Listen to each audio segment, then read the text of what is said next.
Mosquitoes are extremely annoying, but if it's a combination of a beautiful woman and a mosquito, would you still dislike it? Mosquito Girl was a monster created by Dr. Genus. Using mosquito DNA fused with a female body, she could control swarms of mosquitoes to attack humans and other creatures, then strengthen herself by absorbing their blood. On this day, Mosquito Girl unleashed a massive swarm of mosquitoes upon City Z. Livestock that were attacked instantly turned into dried-up husks. The television stations urged citizens to take shelter immediately, shut their doors and windows, and avoid going outside. Meanwhile, Mosquito Girl finally made her appearance. Suddenly, a fireball came hurtling toward her. The attacker was none other than Genos. As a cyborg, he quickly realized that all the mosquitoes were under this woman's control. Determined to end the crisis, he decided to eliminate her. Every mosquito that rushed at Genos was reduced to ashes by his flames. Mosquito Girl then realized that this man wasn't human at all. Her blood-sucking ability had no effect on him whatsoever. The two immediately engaged in close combat.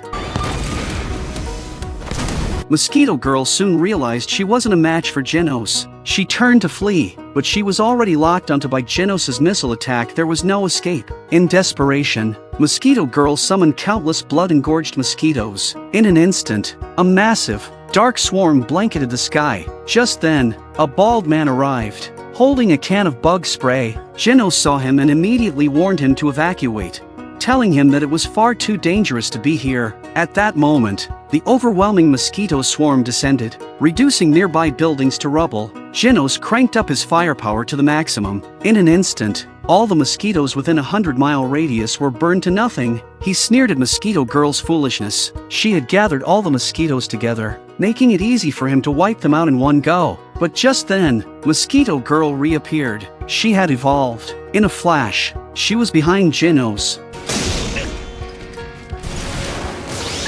Genos had been too careless. Now, he had no chance of defeating her. His only remaining option was to self-destruct, taking her down with him. But in the next second, the immensely powerful Mosquito Girl was slapped to death by that same bald man. That bald man was known as One Punch Man Saitama. Saitama earned his title because, no matter how powerful the enemy, he could always defeat them with a single punch. After witnessing Saitama's overwhelming strength, Genos decided to become his disciple. The very next day, he arrived at Saitama's home. Genos expressed his desire to be Saitama's student. He was also curious about why Saitama was so incredibly strong. So Saitama began to tell him his story. 3 years ago, Saitama wasn't bald. In fact, he had a full head of thick hair. On this day, he had just failed a job interview. Already feeling down, he suddenly encountered a monstrous crab creature. The crab monster looked vicious, but Saitama remained completely unfazed. His mind was too occupied with thoughts of his failed job search. The crab monster didn't bother with Saitama either. It was searching for a boy with a butt-shaped chin. Not long after, Saitama happened to run into that very boy. Curious, he asked the boy how he had managed to provoke the crab monster. The boy, looking innocent, explained, all he did was draw 2 circles on the crab's chest while it was asleep. Saitama had to admit, this kid was really asking for trouble. He decided not to interfere, but when the crab monster launched its attack, Saitama couldn't ignore it. In a flash, he saved the boy. The crab monster was furious. It swung its massive claw, sending Saitama flying, but Saitama quickly got back on his feet. The crab monster struck again, launching him into the air, blood splattering everywhere. Yet Saitama didn't fall. He tore off his necktie and fought back. In an instant, he took down the crab monster. This event made Saitama remember his childhood dream. He had always wanted to be a superhero, so he decided to dedicate himself to that goal. From that day forward, he trained relentlessly. 100 push-ups, 100 sit-ups, 100 squats, and a 10-kilometer run every single day for 3 years straight. Through this brutal regimen, he became the strongest man alive. But in the process, he lost all his hair. His first real opponent was a giant hundreds of meters tall. With just a casual wave of its hand, the giant flattened several city blocks. But even a creature that powerful couldn't withstand a single punch from Saitama. Hearing Saitama's story, Genos was deeply moved, so he decided to share his own past. For years ago, he was just an ordinary person. One day, a group of rampaging cyborgs attacked his city. Everything was destroyed. His family was not spared. Alone and helpless, he was found by the kind-hearted Dr. Kusuo. Kusuo was a brilliant scientist, dedicated to eliminating rogue cyborgs. Because of this, Genos begged Kusuo to transform him into a cyborg. After his transformation, Genos made it his mission to protect humanity. They talked for a long time, but neither of them realized they were already being watched. A genius scientist named Genos, once praised for his contributions to humanity, was ultimately rejected by the world for his extreme beliefs in human evolution. Left with no choice, Genos continued his research in solitude. Decades later, he finally succeeded. He regained his youth and created countless clones of himself. He named his laboratory the House of Evolution. The House of Evolution produced many powerful monsters. When Genos learned of Saitama's incredible strength, he became obsessed. He wanted to study Saitama's body, to uncover the secret behind his power. To achieve this, he sent monsters to capture Saitama, but unfortunately for him, every single one of them was obliterated with a single punch. Even the mighty Lion King and Gorilla were no match for Saitama's fist. The battle ended almost instantly. From the gorilla's confession, Saitama and Genos learned that Genos was behind it all. Without hesitation, they set out to destroy the House of Evolution. Saitama was especially eager, because tomorrow was the supermarket's big sale. He didn't want to miss it. Soon, they arrived at the House of Evolution. Genos made the first move, reducing the entire facility to rubble. Upon closer inspection, they discovered an underground lab. Meanwhile, in that very underground lab, Genos made a significant decision. He activated Kabuto. Kabuto was his ultimate creation, the most powerful being in the House of Evolution. But Kabuto had one fatal flaw. He was highly unstable, and often slaughtered Genos' clones at will. As soon as Saitama and Genos stepped into the lab, Genos could sense an overwhelming presence approaching. In the next moment, a massive figure suddenly charged forward, slamming Genos into the wall. Oi.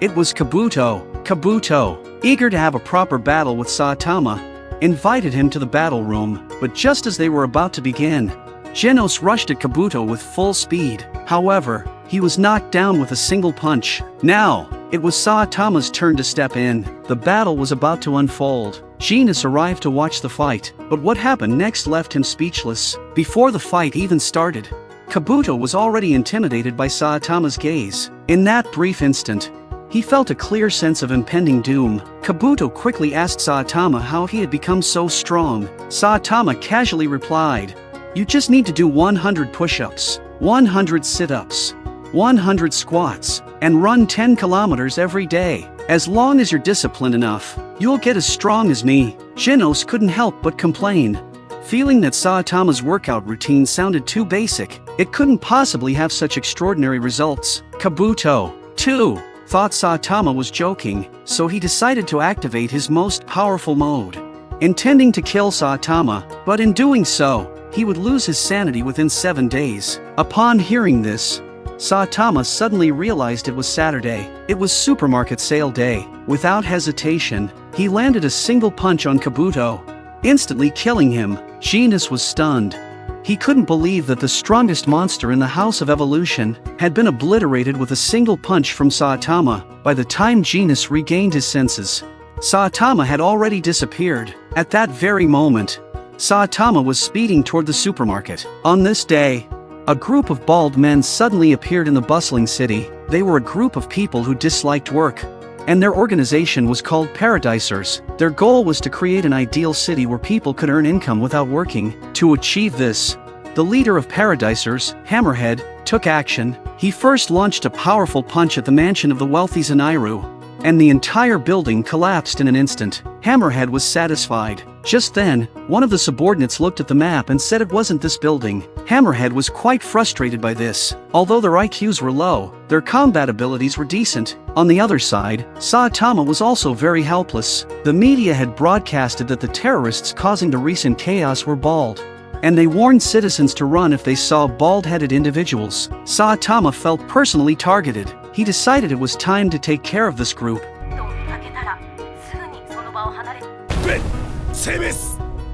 At the same time, Paradisers members were becoming more and more brazen. Many righteous heroes began to rise up against them. One such hero was a man on a bicycle. He seemed quite popular with the public.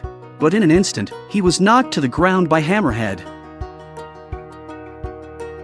Just then, Zenairu's bodyguard, the ninja Sonic, appeared to block the Paradisers members. Hammerhead ordered his men to attack, but after one round, Sonic had already taken down every member of Paradisers.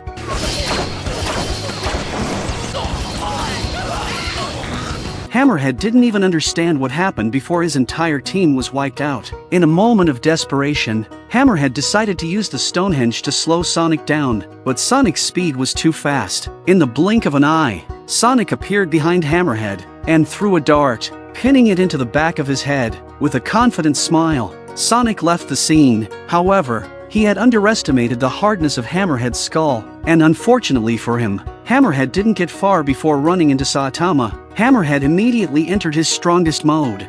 But in the next second, Saitama simply punched him, tearing his clothes apart. However, Saitama didn't kill him. Just as he was about to leave, Sonic caught up with him, and upon seeing Saitama's bald head, Sonic assumed he was also a member of Paradisers, so he immediately attacked Saitama, but to Sonic's shock, Saitama easily blocked his speed, something Sonic had always prided himself on. For Sonic, this was a great humiliation. Determined to prove himself, he decided to challenge Saitama to a real battle. Sonic attacked relentlessly, his body flashing around Saitama at incredible speeds. But when Sonic launched his final, deadly strike, Saitama extended his fist and landed a hit on Sonic's most vulnerable spot. In the end, Sonic realized just how powerful Saitama truly was, and after leaving some harsh words, he retreated. After this incident, Saitama realized his fame was far too low. Despite having defeated so many villains, no one seemed to recognize him. In order to increase his notoriety, he decided to join the Hero Association. The Hero Association had branches all over the world. By passing their tests and meeting certain standards, one could join the official hero roster and become a recognized hero. This way, Saitama figured, he would be known by everyone. So, he immediately took Genos to the Hero Association to sign up. The hero test soon began. The first section was the physical fitness test.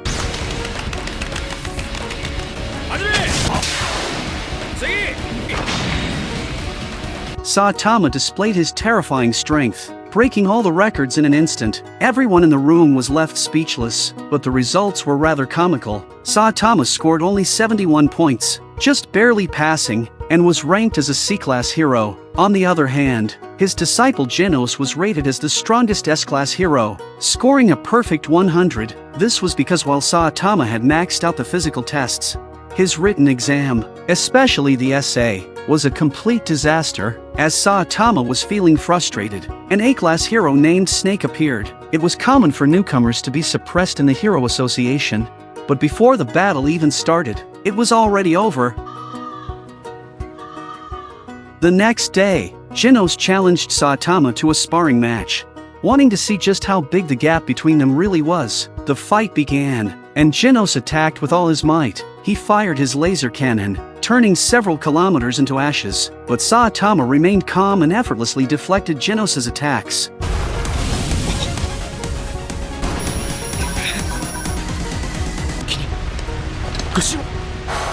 To Genos, it felt as if Saitama was simply playing with a child. Finally, Genos couldn't hold back and asked Saitama to take it seriously. With a single, casual punch, Saitama made Genos feel the chilling presence of death. This was the depth of Saitama's unfathomable strength.